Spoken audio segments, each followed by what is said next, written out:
Hello students welcome to our channel vision Guru. So इवाళ మనం 10th class new Hindi text book నుంచి సంచయన్లోని second lesson సప్నోం కేసే దిన్ గురుదయాల్ సింహ్ రాసినటువంటి సప్నోం కేసే దిన్ ఈ లెసన్ కి సంబంధించినటువంటి క్వశ్చన్ అండ్ ఆన్సర్స్ ని డిస్కస్ చేసుకోబోతున్నాము।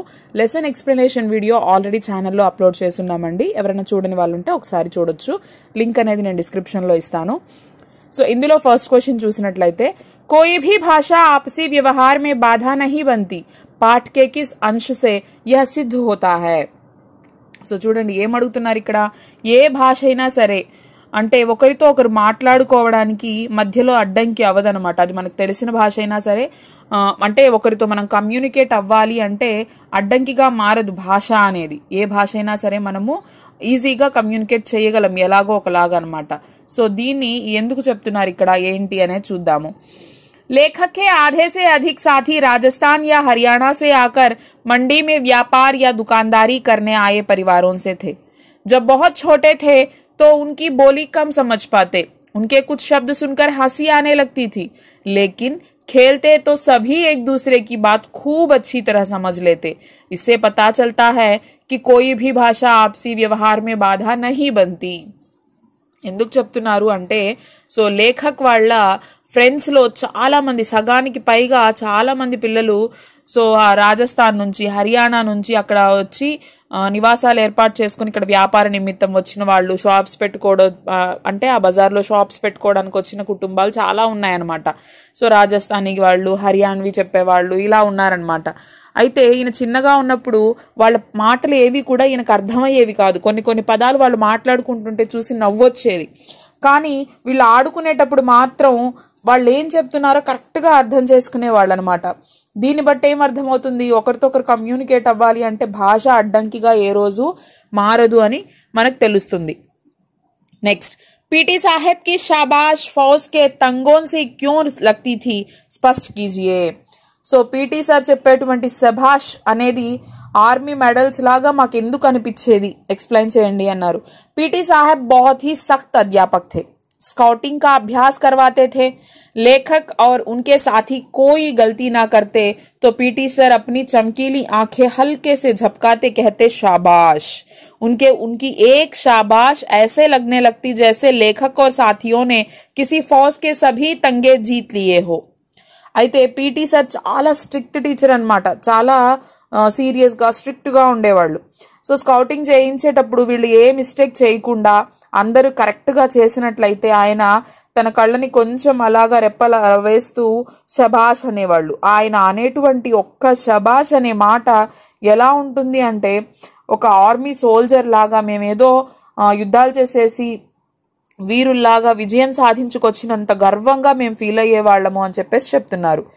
नई श्रेणी में जाने और नई कापियों और पुराने किताबों से आती विशेष गंध से लेखक का बालमन क्यों उदास हो उठता था। అయితే కొత్త క్లాస్కి వెళ్ళినప్పుడు కొత్త కొత్త బుక్స్, పాత బుక్స్ వీటిలో నుంచి వచ్చేటువంటి స్మెల్స్ వల్ల ఎందుకు మనసు కొంచెం దిగులుగా అయిపోయేది అని చెప్పేసి చెప్తున్నారు। नई श्रेणी में जाने के लड़कों को बहुत चाव होता है क्योंकि नई श्रेणी में नई किताबें और नए अध्यापक होते हैं, लेकिन लेखक का मन उदास हो जाता था। बाल मनोविज्ञान के अनुसार यदि इसका कारण खोजा जाए तो यही बात सामने आती है कि लेखक गरीब परिवार से थे, वे नई किताबें नहीं खरीद पाते थे, इसलिए पुरानी कॉपियों और पुरानी किताबों से आती खास गंध से उसका मन उदास हो जाता था। साथ ही साथ आगे की मुश्किल पढ़ाई और नए मास्टरों की मारपीट का भय भी रहता था। అయితే పిల్లలంతా కూడా కొత్త క్లాస్కి వెళ్తుంటే చాలా ఇంట్రెస్ట్ చూపిస్తారు, ఎందుకు అంటే కొత్త కొత్త బుక్స్ వస్తాయి కదా అని చెప్పేసి। సో వాళ్ళు అందుకు సంతోషించేవాళ్ళు। లేఖక్ ఎందుకు ఆ రోజుల్లో తన పుస్తకాల స్మెల్ చూసి అంటే ఆ బుక్స్ని చూసి ఎందుకు అలా దిగులు పడేవాళ్ళు అంటే తను ఒక పేద కుటుంబానికి చెందినటువంటి వాళ్ళు అనమాట। తనకి పాత పుస్తకాలు ఇచ్చేవాళ్ళు, కొత్తవి కొనే స్తోమత లేక వాళ్ళ హెడ్ మాస్టర్ తనకి పాత బుక్స్ అంటే వేరే వాళ్ళు వాడి వాళ్ళు వేరే క్లాస్కి వెళ్ళిపోయిన తర్వాత యూజ్ చేసుకోరు కదా, సో ఆ బుక్స్ని తీసుకొచ్చి లేఖకి ఇచ్చేవాళ్ళు। అంటే తను కొత్త పుస్తకాలు కొనలేకపోతున్నాను, ఈ పాత పుస్తకాలే నాకు దొరికాయి అన్నది ఒక కారణము, అలాగే ఇంకొక కారణం ఏంటి, కొత్త క్లాస్కి వెళ్తున్నాము, అన్నీ కొత్తగా ఉంటాయి, సో చాలా కష్టమైన చదువు చదవాల్సి వస్తుంది, అలాగే కొత్త టీచర్స్ వస్తారు, వాళ్ళు కొడతారేమో తిడతారేమో అనేటువంటి భయంతో కూడా దిగులు పడేవారు. स्काउट परेड करते समय लेखक अपने को महत्वपूर्ण आदमी फौजी जवान क्यों समझने लगते थे? అయితే స్కౌట్ పెరేడ్ చేస్తున్నప్పుడు రచయిత తనని తాను ఒక సైనికుడిగా ఒక ఇంపార్టెంట్ పర్సన్ గా ఎలా అనుకునేవాడు. मास्टर प्रीतम चंद जब स्काउटों को परेड करवाते तो लेफ्ट राइट की आवाज या मुंह में ली विजिल से मार्च कराया करते. फिर राइट टर्न या लेफ्ट टर्न या अबाउट टर्न कहने पर छोटे छोटे बूटों की एड़ियों पर दाएं बाएं या एकदम पीछे मुड़कर बूटों की टक टक करते अकड़ कर चलते. उस वक्त लेखक अपने को महत्वपूर्ण आदमी फौजी जवान समझने लगता था. అయితే వాళ్ళ పీటీ మాస్టర్ ప్రీతం చంద్ తను స్కౌట్ పరేడ్ చేయించేటప్పుడు సో లెఫ్ట్ రైట్ అని పెద్ద పెద్దగా అరుస్తూ ఉంటారు కదా పరేడ్ చేయించేటప్పుడు. సో అలాగా ఆయన అరుస్తూ ఉండేవాడు. విజిల్తో వాళ్ళ చేత పరేడ్ చేయించేవాడు అనమాట. Left turn, about turn, left right అట్లా చెప్తూ ఉండేవాడు అనమాట. అలా చెప్తూ ఉన్నప్పుడు వీళ్ళు చిన్నపిల్లలు కదా, చిన్న చిన్న పిల్లలు బూట్లు వేసుకొని సో టక్ టక్ టక్ అని చెప్పి ఆయన చెప్పినట్లుగా ఫాలో అవుతూ అవన్నీ చేస్తూ ఉన్నప్పుడు ఆ యూనిఫామ్ అది వేసుకొని ఉంటారు కదా వాళ్ళు, ఆ పిల్లల్లో అలాంటి ఫీలింగ్ వచ్చేదనమాట. ఏదో మేము ఆర్మీ సోల్జర్స్ ఫౌజీ హోగయే హై సో అని చెప్పేసి ఒక రకమైన ఫీలింగ్ వచ్చేది. हेड मास्टर शर्मा जी ने पीटी साहब को क्यों मुअत्तल कर दिया? అయితే హెడ్ మాస్టర్ శర్మ గారు పీటీ సార్ని ఎందుకు సస్పెండ్ చేసేశారు? పీటీ మాస్టర్ ప్రీతం చంద్ చౌథీ శ్రేణి के लड़कों को फारसी पढ़ाते थे. అయితే ఈయన పీటీ సార్ 4th క్లాస్ స్టూడెంట్స్కి फारसी చెప్పేవాళ్ళు అనమాట. फारसी इज ए लैंग्वेज. सो एक दिन उन्होंने छात्रों को एक शब्द रूप याद कराने को कहा, लेकिन केवल 2-3 ही लड़के थे जिन्हें आधा या कुछ अधिक याद हो पाया. दूसरे दिन जब उन्होंने सुनना शुरू किया तब एक भी लड़का नहीं सुना पाया. అయితే ఆయన ఫార్సీ చెప్పడానికి క్లాస్కి వెళ్ళేవాడు కదా. సో ఏదో కొంచెము చదువుకురండి అని చెప్పేసి వాళ్ళకి హోంవర్క్ ఇచ్చాడనమాట. నెక్స్ట్ డే అడుగుతాను అని చెప్పాడు. సో అది అప్పచెప్పించుకున్నప్పుడు ఎవరికి గుర్తులేదనమాట. మరుసటి రోజు ఒక్కరు కూడా చెప్పలేకపోయారు. इस पर मास्टर जी को गुस्सा आ गया. దాంతో ఆయన కోపం వచ్చేసింది. उन्होंने सभी लड़कों को मुर्गा बना दिया. సో అందరికి పనిష్మెంట్ ఇచ్చేసాడు అనమాట. సో అందరూ కూడా మురుగా అంటే చెవులు పట్టుకొని వాళ్ళు కింద కూర్చోవాలన్నమాట. సో ఆ పొజిషన్లో పనిష్మెంట్ ఇచ్చాడనమాట. इस सजा के कारण कई लड़के गिर पड़े. సో దానివల్ల వాళ్ళు బ్యాలెన్స్ చేసుకోలేక కాళ్ళు నొప్పులకి వాళ్ళు కొంతమంది పడిపోతూ లేస్తూ ఇలా ఉన్నారు. తబీ హెడ్ మాస్టర్ శర్మాజీ అచానక్ వహా ఆయే. అప్పుడే వాళ్ళ హెడ్ మాస్టర్ శర్మ గారు అటువైపు వచ్చారు. యహ దృశ్య దేఖ్ కర్ వే సహర్ నహీ కర్ పాయే. అది చూసిన వెంటనే ఆయన కంట్రోల్ చేసుకోలేకపోయాడు. కోపం వచ్చేసింది. మాత్ర చౌథీ కక్షా కే ఛాత్రోं को इस प्रकार की सजा देना उनके लिए असहनीय था.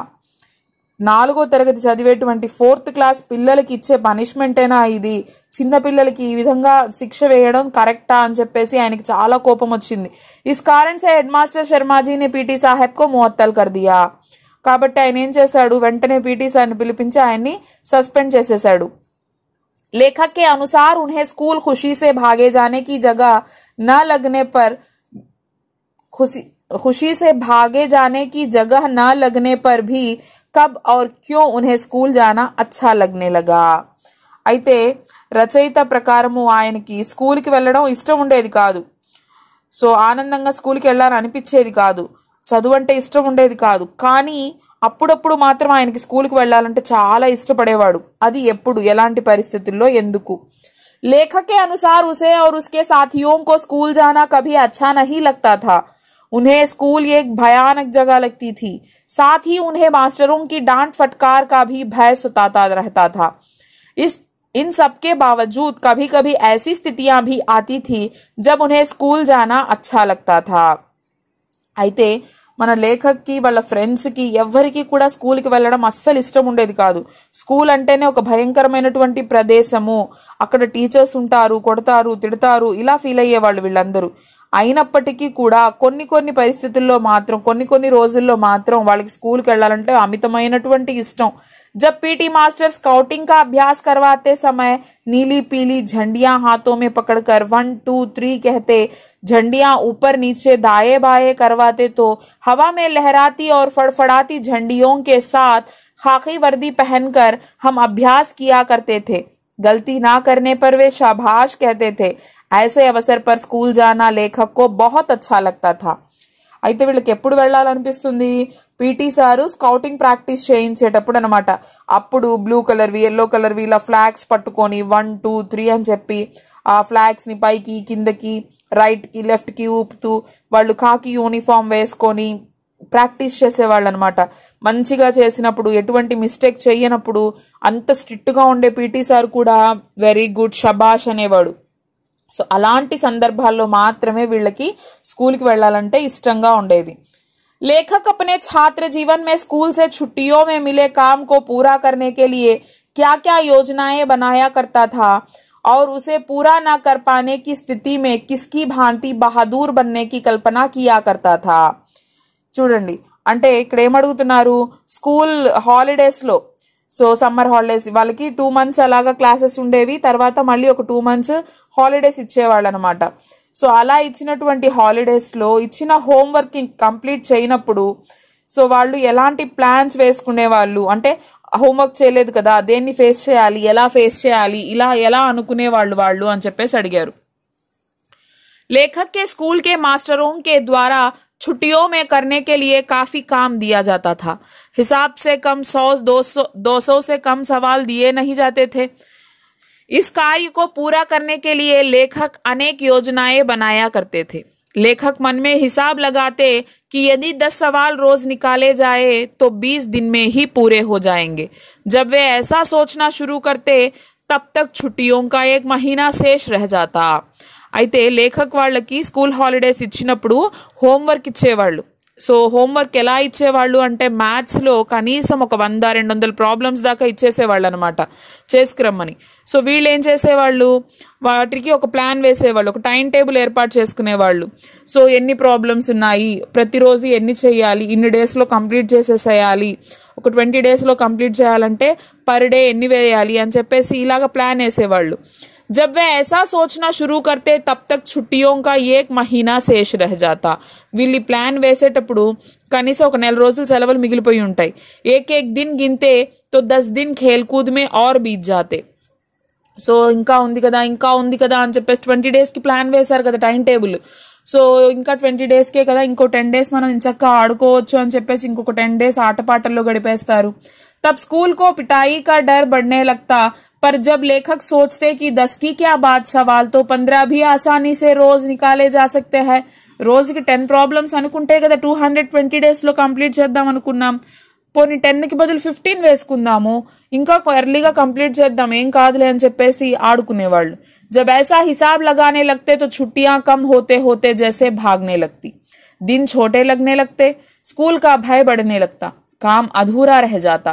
तब उसे पूरा ना कर पाने की स्थिति में वह काम पूरा करने की बजाय मास्टर जी से पिटना ही अधिक बेहतर समझने वाले उन बहादुरों के जैसे बनने की कल्पना किया करता था. అయితే అలా అనుకుంటూ స్కూల్ సెలవులన్నీ కూడా అయిపోయేవి. వీళ్ళ పని మాత్రం అయ్యేది కాదు, హోంవర్క్ కంప్లీట్ అయ్యేది కాదు. సో అలా కంప్లీట్ చేయలేని పరిస్థితుల్లో వాళ్ళు ఏమనుకునేవాళ్ళు, కొంతమంది పిల్లలు ఉన్నారు కదా వాళ్ళు ఏంటంటే హోంవర్క్ చేయడం కంటే స్కూల్లో 2 దెబ్బలు తింటే అయిపోతుందిలే అనుకునేవాళ్ళు. సో వాళ్ళలాగా నేను కూడా ఉండాలి, ధైర్యవంతుడిలాగా దెబ్బలు తినేద్దానిలే, ఏం కాలేదు కదా అని చెప్పేసి అనుకునేవాళ్ళు. पाठ में वर्णित घटनाओं के आधार पर पीटी सर की चारित्रिक विशेषताओं पर प्रकाश डालिए. అయితే ఈ లెసన్లో చెప్పినటువంటి సంఘటనల ఆధారంగా పీటీ సార్ యొక్క క్యారెక్టర్, ఆయన లక్షణాలు ఎలా ఉన్నాయి అనే దాని గురించి చెప్పన్నారు. పీటీ సార్ ప్రీతం చంద్ దుబ్లే పత్లే ఠిగనే కదికే థే. So PT sir Pritam Chand ఆయన కొంచెం హైట్ తక్కువగా ఉండేవాళ్ళు, అలాగే సన్నగా ఉండేవారు అనమాట చూడ్డానికి.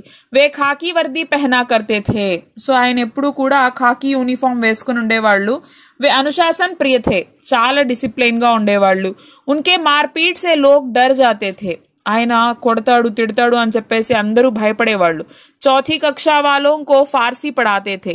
4th class స్టూడెంట్స్కి ఆయన ఫార్సీ కూడా టీచ్ చేసేవాళ్ళు.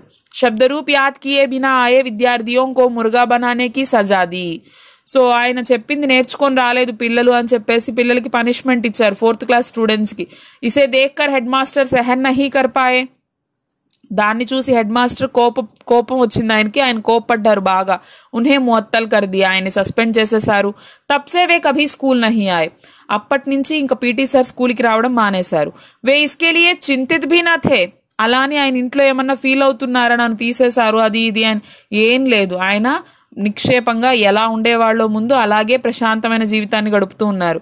ఉన్మే ఆత్మసమ్మాన్ కి భావన జ్యాదా థీ, ఆయనలో సెల్ఫ్ రెస్పెక్ట్ క్వాలిటీస్ ఎక్కువ ఉన్నాయన్నమాట. స్కౌటింగ్ కే సమయ కోయి గల్తీ నా కర్నే పర్ ఉన్హే షాబాషీ దేతే థే, స్కౌటింగ్ పరేడ్ చేయించేటప్పుడు మేమేం మిస్టేక్స్ చేయకపోతే ఆయన మమ్మల్ని షబాష్ అని మెచ్చుకునేవాళ్ళు. వే బడే కర్తవ్యనిష్ఠ వ్యక్తి థే, तोतों को प्यार से बादाम खिलाकर उन्होंने अपना कोमल स्वभाव का भी परिचय दिया. సో చూడ్డానికి అలా ఉండేటువంటి అంత స్ట్రిక్ట్గా కోపంగా ఉండేటువంటి ఆయన సో తను పెంచుకునేటువంటి ఆ పక్షులకి తను చిలకలకి నట్స్ పెడుతూ వాటికి ఆహారాన్ని తినిపిస్తూ చాలా స్నేహపూర్వకంగా ఉండేవాళ్ళు అనమాట. సో దీన్ని బట్టి ఆయనలో ఉన్నటువంటి మృదు స్వభావం కూడా ఇక్కడ మనకి తెలుస్తూ ఉంది. నెక్స్ట్, विद्यार्थियों को अनुशासन में रखने के लिए पाठ में अपनाई गई युक्तियों और वर्तमान में स्वीकृत मान्यताओं के संबंध में अपने विचार प्रकट कीजिए. సో ఇక్కడ చూసినట్లయితే 9th క్వశ్చన్ చూడండి. సో ఇక్కడ పిల్లల్లో ఉండేటువంటి స్టూడెంట్స్లో ఉండేటువంటి డిసిప్లిన్ మెయింటైన్ చేయాలంటే వాళ్ళు ఏం చెయ్యాలి, ప్రజెంట్ ఇప్పుడు మనము ఉన్న ప్రజెంట్ డేస్లో చూసుకున్నట్లయితే సో ఎలా పిల్లలు డిసిప్లిన్గా ఉంటారు అనే దాని గురించి ఇక్కడ ఇచ్చారనమాట. विद्यार्थियों को अनुशासन में रखने के लिए पाठ में कई जगहों पर हमने देखा कि कठोर दंड, शारीरिक दंड, डांटना, अपशब्दों का प्रयोग, डराना, धमकाना आदि कई तरीकों को अपनाया गया. అయితే ఈ లెసన్లో మనం చూసినట్లయితే స్టూడెంట్స్ని డిసిప్లైన్గా ఉంచడానికి వాళ్ళని తిడతారు, మనం చెప్పుకున్న తోలు ఒలిచేస్తాను, చమ్డి ఉధేల్డెడా, సో ఇలాంటి వర్డ్స్ యూస్ చేయడము, వాళ్ళని భయపెట్టడము, కొట్టడము, పనిష్మెంట్స్ ఇవ్వడము, ఇలా చేసి పిల్లల్ని వాళ్ళు డిసిప్లైన్డ్గా ఉంచాలి అని చెప్పారు. కానీ లేకిన్ వర్తమాన్ మే స్కూల్లో మే విద్యార్థియోं को पीटना मना है. ప్రెజెంట్ డేస్లో మనం చూసుకున్నట్లయితే స్కూల్స్లో పిల్లల్ని కొట్టడం అనేది పూర్తిగా నిషేధం. कोई भी उन्हें शारीरिक दंड देना, अपशब्दों का प्रयोग, डराना, धमकाना नहीं कर सकते. समय बदल गया है. आज अध्यापकों को बच्चों के मन की भावनाओं को समझते हुए उनके साथ मित्रता का व्यवहार रखते हुए पढ़ाने का प्रशिक्षण दिया जाता है. इससे बच्चा स्कूल जाने से डरे नहीं बल्कि खुशी से जाए. ఇప్పుడు ప్రెజెంట్ డేస్లో చూసినట్లయితే ఏ స్కూల్లో కూడా పిల్లల్ని కొట్టడం కానీ, వాళ్ళని పనిష్ చేయడం కానీ, అబ్యూస్ చేయడం కానీ, సో ఇలాంటివన్నీ కూడా బ్యాన్ చేశారనమాట. సో ఏంటి అంటే పిల్లల మనస్తత్వాన్ని అర్థం చేసుకొని వాళ్ళ భావాలను అర్థం చేసుకుంటూ వాళ్ళతో మనము ఫ్రెండ్లీగా ఉంటూ వాళ్ళని టీచ్ చేయాలి. సో అప్పుడు వాళ్ళు కూడా ఏంటి స్కూల్కి రావడానికి భయపడడం కానీ, నేను వెళ్ళను అని చెప్పడం కానీ ఇలాంటివన్నీ చేయకుండా వాళ్ళు కూడా ఎంతో సంతోషంగా ఫ్రీగా స్కూల్కి వస్తారు. ఉన్న డౌట్స్ని టీచర్స్తో షేర్ చేసుకొని వాళ్ళు కూడా వాళ్ళకి కావాల్సిన సబ్జెక్ట్ని చెప్పించుకుంటారు. సో ఇలాగ వాళ్ళు ఇష్టపూర్వకంగా స్కూల్కి వస్తారనమాట. కష్టపడకుండా, బాధపడకుండా వాళ్ళు నచ్చి స్కూల్కి వస్తారు. बचपन की यादें मन को गुदगुदाने होती है, विशेषकर स्कूली दिनों की. अपने अब तक के स्कूली जीवन की खट्टी मीठी यादों को लिखिए.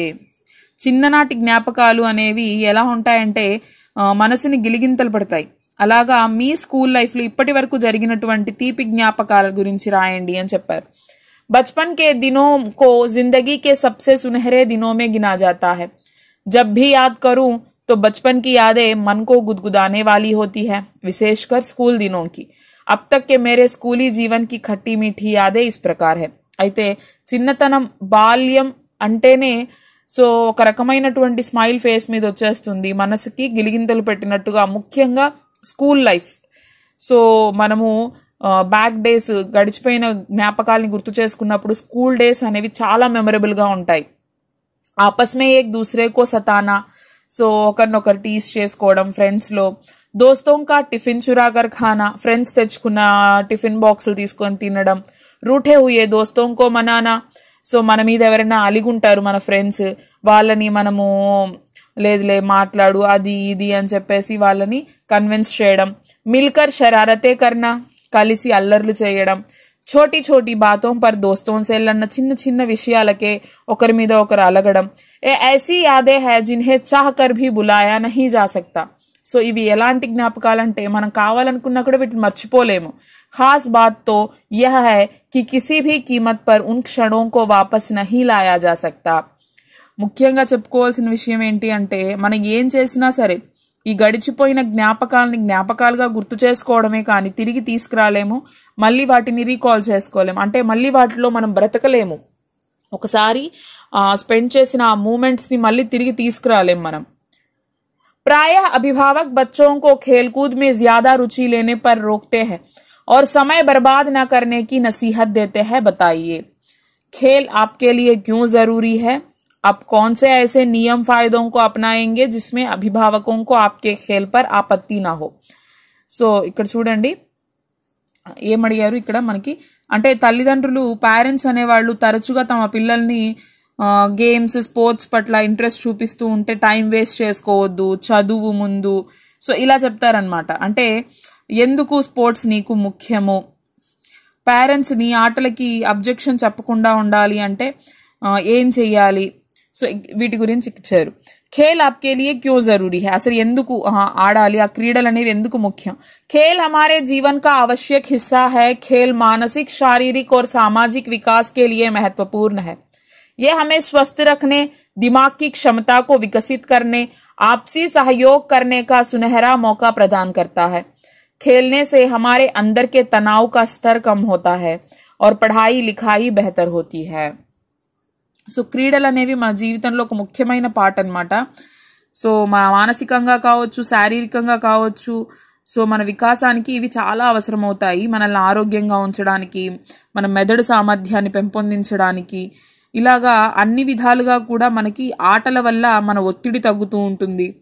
సో మన చదువులు మెరుగుపడతాయి. అంటే మనకి ఇప్పుడు స్పోర్ట్స్ కేటగిరీలో కూడా జాబ్స్ కానీ ఇలాగా అన్ని ఫీల్డ్స్, అన్ని రంగాల వైపుగా ఆలోచించినా కూడా మనకి ఆటలు అనేవి అన్ని విధాలుగా మనకి మంచిగానే చేస్తూ ఉన్నాయి.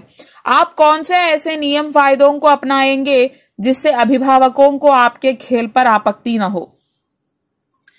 అయితే మీరు ఎలాంటి నియమాల్ని వీటిని పాటిస్తారు మీరు ఆడేటువంటి ఆటల్ని ఎవరు అభ్యంతరం చెప్పకుండా ఉండడానికి. हम केवल खेलकूद को अपना लक्ष्य नहीं बनाएंगे, उसके साथ साथ अपनी पढ़ाई पर भी पूरा ध्यान देंगे. సో ఎప్పుడు అబ్జెక్ట్ చేస్తారు పేరెంట్స్ అనేవాళ్ళు, మనం స్టడీస్ మీద కాన్సన్ట్రేట్ చేయకుండా ఓన్లీ స్పోర్ట్స్ గేమ్స్ అంటే అబ్జెక్షన్ చేస్తారు. అదే మనము రెండిటి మీద ధ్యాస పెట్టామనుకోండి, మనం చదువుకుంటూనే మనకు కావాల్సిన ఇష్టమైన ఆటలు ఆడుతూ ఉన్నాము అంటే ఏ పేరెంట్ కూడా దానికి అభ్యంతరం చెప్పరు. కాబట్టి నేను ఆటపాటల మీద దృష్టి పెడుతూనే చదువు మీద కూడా దృష్టి పెడతాను. ఇససే హమారే అభిభావకోం కో భీ హమ్ పర్ గర్వ్ హో, దీనివల్ల మా మీద అందరికీ ప్రౌడ్గా ఉంటుందన్నమాట. దోనోం పర్ బరాబర్ ధ్యాన్ దేంగే, రెండిటి మీద ధ్యాస పెడతాము, कॉन्सेंट्रेट చేస్తాము. खेल की प्रतियोगिता में भी अपनी कुशलता दिखाकर पुरस्कार पाने की कोशिश करेंगे. पढ़ाई में कोई कसर नहीं छोड़ेंगे.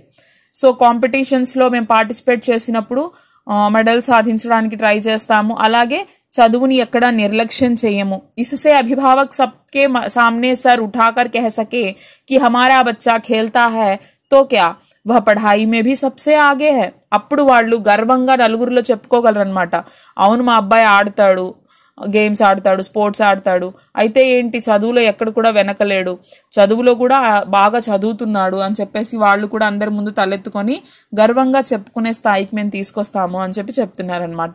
సో ఇది సప్నోం కేసే దిన్ అనేటువంటి లెసన్కి సంబంధించినటువంటి క్వశ్చన్ అండ్ ఆన్సర్స్ అండి. ఐ హోప్ మీ అందరికీ అర్థమైంది అనుకుంటున్నాను.